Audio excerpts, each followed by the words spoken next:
सम्राट चौधरी का भी जन्म कहीं ना कहीं ताका झाकी किया होगा कोई, तबे हुआ होगा। सम्राट चौधरी कौन संस्कार में पला बढ़ा है? जब से डिप्टी सीएम बना तब से अपन पिताजी को भुला दिया। जानते हैं पगड़ी का मतलब क्या होता है? किसको बोलते हैं? पगड़ी सम्मान होती है, पगड़ी बेटियां होती है। हमारे सर की पगड़ी हमारी बेटियां हैं। लालू जी का संस्कार है, लालू जी का संस्कार है। रोहिणी आचार्य जी के ऊपर सिर्फ एक कमेंट नहीं है, ये समाज की उन तमाम बेटियों के ऊपर कमेंट है। वो अभी जानता है पगड़ी का मतलब क्या होता है? वो जानता है पगड़ी। अरे देख, अरे गधा हवा, देखे ना तू, देख ये हुआ पगड़ी। मैं पूछना चाहता हूं भारतीय जनता पार्टी से, मैं पूछना चाहता हूं कि बताओ भारतीय जनता पार्टी वालों, अगर तनिक सा भी अगर बेटियों के प्रति सम्मान है। 2024 के लोकसभा चुनाव के लेके काफी बिहार में सरगर्मी है। बात करने के लिए हमारे साथ संतोष रेणु जी हैं। सम्राट चौधरी जी बिहार के डिप्टी सीएम जो भाषा बोले हैं रोहिणी आचार्य जी के बारे में, उसी पे हम बात करेंगे संतोष रेणु जी से। स्वागत है भारत सूचना में। शुक्रिया। रोहिणी आचार्य जी के बारे में सम्राट चौधरी जी जो भाषा का प्रयोग किए हैं, ये सही है कि गलत है? ये भी उनके बेवड़ेपन की एक निशानी है। वो एक भयंकर बेवड़ा की तरह बोले हैं। और सम्राट चौधरी जी पहले तो हाफ सीएम थे, आप हाफ माइंडेड भी हो गए हैं। हाफ माइंडेड कैसे कह रहे हैं? वो तो कह रहे हैं कि जो अपनी बेटी का नहीं होगा वो जनता की कैसे होगा, गरीबों का कैसे होगा? जो पैसा लेके टिकट देते हैं और अपने बेटी का किडनी लिए हैं। अरे तो जा करके तो ईडी सीबीआई सब के ऑफिस में खोलवा न दें 10 नंबर में, लालू जी के आवास में। बोलिए कि सीबीआई ईडी को वहाँ पे ऑफिस खोलवा दीजिए, वही अपन चेक करते रहे कि पैसा लेके टिकट दे रहे हैं कि कैसे दे रहे हैं टिकट। और रही बात, ये लालू जी का संस्कार है, लालू जी का संस्कार है कि आज उनके बाल बच्चे अपने पिता अपने माता के लिए इतना समर्पण का भाव रखते हैं। बाकी इस सम्राट चौधरी कौन संस्कार में पला बढ़ा है? पहले ये अपन संस्कार न देखे कि आज तक जब से डिप्टी सीएम बना तब से अपन पिताजी को भुला दिया। कौन? सम्राट चौधरी। अपन पिताजी का नाम बताता है, ये डर लगता है इसको बताने में, लाज लगता है। ये जो आदमी है ये हाफ माइंडेड है और इसके दिमाग में 11,000 वोल्ट वाला करंट लगावे की जरूरत है ताकि इसका दिमाग कुछ ठीक हो। पागल हो चुका है। और ये रोहिणी आचार्य जी के ऊपर सिर्फ एक कमेंट नहीं है, ये समाज की उन तमाम बेटियों के ऊपर कमेंट है जो बेटियां अपने पिता अपने माता अपने समाज के लिए कुछ समर्पण का भाव रखती है।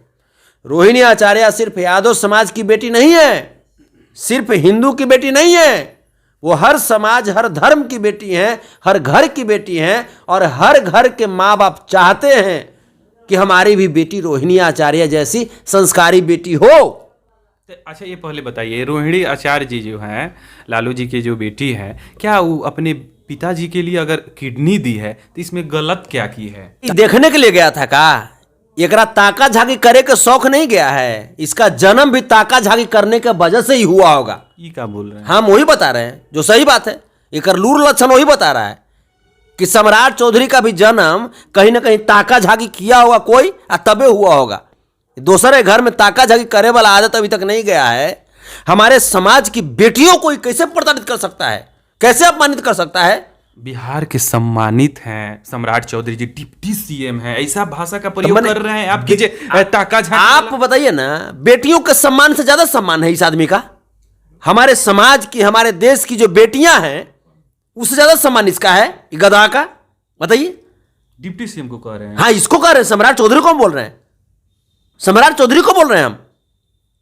आप बताइए, ये हिंदुस्तान की इतिहास को जब आप देखिएगा, रानी लक्ष्मीबाई, राबड़ी देवी जी, मायावती जी, ममता बनर्जी जी, लता मंगेशकर जी, सुचेता कृपलानी जी, सरोजनी नायडू जी, हिंदुस्तान को बहुत आगे बढ़ाए, हिंदुस्तान की ताज में कोहिनूर की तरह लगी, हिंदुस्तान को चमकाया। आप बताइए, ये गधा हवा का किया है आज तक? खाली दिन भर ढेचू ढेचू करते रहता है, हैं? पगड़ी बांधे देखे अरे पगड़ी, ओसन ओसन पगड़ी। वो अभी जानता है पगड़ी का मतलब क्या होता है? वो जानता है पगड़ी। अरे देख, अरे गधा हवा, देखे ना तू, देख ये हुआ पगड़ी। जानते हैं पगड़ी का मतलब क्या होता है? ये किसको बोलते हैं? पगड़ी सम्मान होती है, पगड़ी बेटियां होती है। हमारे सर की पगड़ी हमारी बेटियां हैं, और बेटियों को हम लोग अपने सर पे ताज की तरह रखते हैं। यानी बेटी को अपमानित किया गया है। बिल्कुल बिल्कुल, हर जात की बेटी, हर समाज की बेटी, हर धर्म की बेटी आज भारतीय जनता पार्टी के इस गंदे नाली के कीड़े के वजह से अपमानित महसूस कर रही है। ये क्यों नहीं जाकर के चुल्लू भर पानी में डूब करके इसको परलोक से धार जाना चाहिए था। ये मैं पूछना चाहता हूं, भारतीय जनता पार्टी से मैं पूछना चाहता हूं कि बताओ भारतीय जनता पार्टी वालों, अगर तनिक सा भी अगर बेटियों के प्रति सम्मान है आपके पार्टी में, आपके पार्टी की विचारधारा में, तो इस वहशी का इस्तीफा कब ले रहे हो? अगर सम्मान है हमारी बेटी का भारतीय जनता पार्टी की नजरों में, तो इसका अति शीघ्र बिना कुछ देर किए इसका इस्तीफा ले ले, क्योंकि ये बेटियों का अपमानित करने वाला ये अत्याचारी है, ये दुराचारी है, ये दुशासन है, और दुशासन को सत्ता पे काबिज रहना ये बेटियों का अपमान है। ये क्यों नहीं बात करता है?